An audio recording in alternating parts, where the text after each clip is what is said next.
नमस्कार विद्यार्थी मित्रांनो, मागील 8 दिवसापूर्वी मी एक व्हिडिओ अपलोड केला होता फ्लेमिंग्स राईट हँड रूल. मध्यंतरी माझ्या कामाच्या व्यस्ततेमुळे माझ्या कोचिंग क्लासेसच्या विद्यार्थ्यांना मला सध्या वेळ खूप जास्त द्यावा लागतोय, कारण आमची बोर्ड परीक्षा जवळ आल्यामुळे आमच्या मुलांची तयारी आम्हाला करून घ्यायची. त्यामुळे मला मध्यंतरी 8 दिवस व्हिडिओ टाकता नाही आला. पण या दरम्यान मला काही विद्यार्थ्यांनी प्रश्न विचारला. 10वीच्या विद्यार्थ्यांना पडलेला प्रश्न हा की सर, हे Fleming's left hand rule, right hand rule हे नेमकं वापरायचंय कसं किंवा कसं वापरलं गेलंय. सो मी एक विचार केला की याच्यावरती आपला नवीन व्हिडिओ असायला पाहिजे. आता फ्लेमिंग्स राईट हँड रूल जो दिला तुम्हाला मागच्या व्हिडिओमध्ये मी सांगितला, त्याचं पण मी सांगणार आहे की नेमकं त्याचा यूज कुठं होतोय. आता आपण एका नवीन कन्सेप्ट मध्ये येतोय.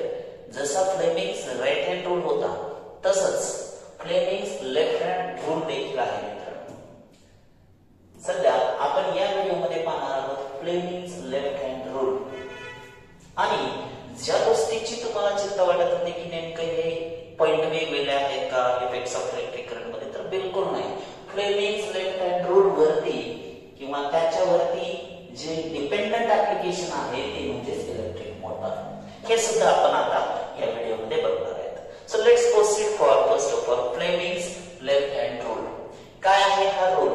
तर according to this rule, the left hand thumb, आपल्याला डाव्या हाताचा अंगठा इन्व्हॉल्व आहे याच्यामध्ये. त्यानंतर इंडेक्स फिंगरची आपल्याला इथे गरज पडणार आहे. आणि तिसरी गोष्ट आहे मिडल फिंगर. मित्रांनो, तिसरी गोष्ट आहे मिडल फिंगर. सो या 3 गोष्टींची गरज आपल्याला इथे पडणार आहे. If they are stretched so as to perpendicular to each other, जर आपण या तिघांना परपेंडिक्युलर मध्ये स्ट्रेच केलं. For example, this is left hand thumb, this is my index finger and this is the third finger, middle finger of my left hand, and all of these are perpendicular to each other. Thumb is in the upward direction, index finger is in that direction, and this middle finger is also perpendicular to these two.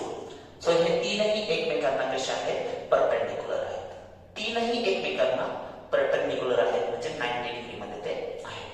आता याच्यामध्ये फ्लेमिंगचं म्हणणं काय आहे पहा.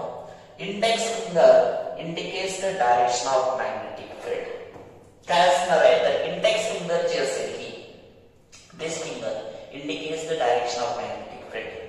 Then middle finger indicates the direction of current. This middle finger indicates the direction of current, and lastly the direction of the thumb. The direction of the thumb is in the upward direction, and thumb indicates the direction of the force. So this is the simple way to understand the Flemings's left hand rule. This is the thumb, this is the index finger, and this is the middle finger. Thumb indicates the direction of the force, index finger indicates the direction of magnetic field, and middle finger indicates the direction of the current. आपण हे आणखी detail मध्ये पाहूया. Let's come to the next part of this rule. This is the upward direction, so here ultimately there will be the thumb, left hand thumb. इथे काय indicate होतं मित्रांनो? तर direction of force. Then this is the direction of index finger. This is the thumb, direction of force. This is the direction of index finger. So this indicates direction of magnetic field. Direction of magnetic field. आणि तिसरी महत्वाची गोष्ट middle finger, जी या दोघांना perpendicular आहे, तर ती indicate करते direction of current. Direction of current. So या 3 गोष्टी फ्लेमिंग्स लेफ्ट हँड रूल मध्ये येतात. परत एकदा पहा. First and important thing is index finger indicates the direction of magnetic field.